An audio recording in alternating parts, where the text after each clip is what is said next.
After a mission against the royal vampiric court goes horribly wrong, all of the Waywards are slaughtered.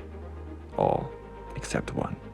Hello and welcome to Liam's Lyceum. I'm your host Liam, aka Himbar, and today I'll be doing a spoiler-free review of Bryan Asher's The Fear of Moncroix.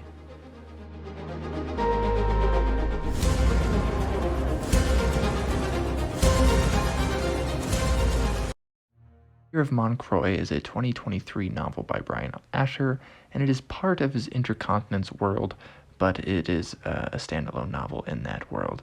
So Moncroix, or as I was always saying it in the book, Moncroix, it is one of a series of floating landmasses or continents. We have werewolves, vampires, witches, ghouls, and other things filling the land. There are many humans too, and they live in the city of Coulair, or also in the Midland, and the Midland's really the important place here.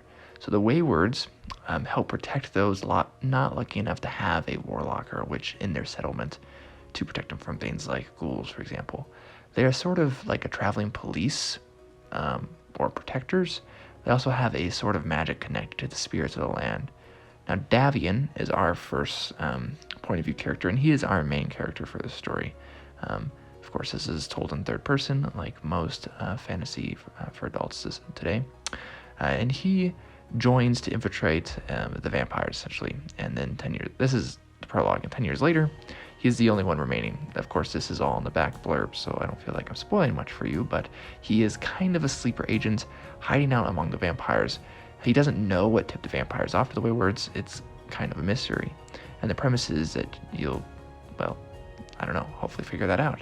But in a sense, he's also kind of trapped and is essentially a vampire, even though he's not, even though he's still hiding out amongst them. We learn in the prologue, though, is that it's kind of like a sort of a trap, right? There is a call for help of sorts. Not really. It's kind of a crisis is presented, and is revealed, and the vampires could potentially break through their territory and could then gain control of Moncroix and leave the continent, maybe even.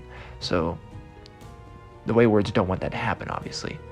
And we have other characters, of course. We have Carneth, who is one of the more important ones as well.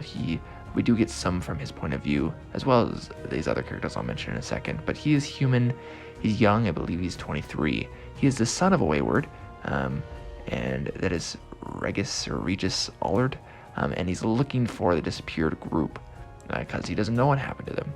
We also have Yaspin, who is a defanged vampire who now lives in the Midland. He comes into contact with Carneth shortly after that character is introduced. And then we finally have Countess Fiona Magier. She seems like the mastermind villain when we are introduced to her, and she is, the bad vampire lady of sorts. So one thing that you'll notice probably as you're looking at the screen right now is that there is interior artwork in this book, which I know some people will like. I like it, of course. It doesn't really sell me on books, but it is something nice to have. But besides that, a good interior artwork, really what the story is focusing on is identity and particularly redemption. There's also some interesting magic going on with the snares.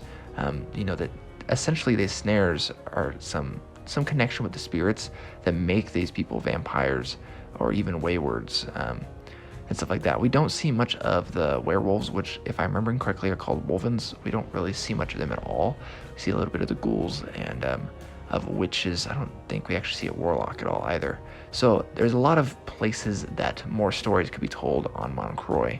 And I feel like I would like more on Moncroix. And I would even like more stories from a couple of these characters, which I won't spoil because I don't want to tell you who lives or dies, but and I don't know if those characters would stay on Moncroix, but still, it'd be pretty interesting.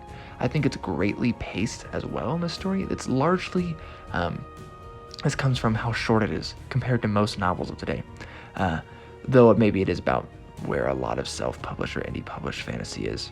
It's a great length, in my opinion, especially since I read a lot of sword and sorcery. It is interesting on every page, even. It just keeps the pages turning. It's not like perfect, but it is very gripping. I read this in a little more than a day. So I generally don't read books that fast, even when they are this short these days. So the mystery and the characters are enough for fans, I feel like, of fantasy, and particularly those who like vampires. And I am a sucker for vampires. That pun is somewhat intended at this point. I realized it's a pun a while ago. So, anyways, the atmosphere is pretty well executed as well. There's a kind of a gothic feel, but as well as like stuff like creaking wood and a rainy feel, dreary stuff that I want from a vampire novel. But it also has a bright and hopeful ending, which also contrasted really well, and I liked it. I think it maybe could have been a bit more baroque at times for my weird fiction taste, but I thought overall it was really well done, and I was pretty impressed with it. I noticed a couple mistakes maybe here and there that probably got through editing, but that happens even sometimes in traditionally published books, so that's fine. Didn't take away from my enjoyment of the book, and I am interested now in reading. I believe Asher has 2 other novels.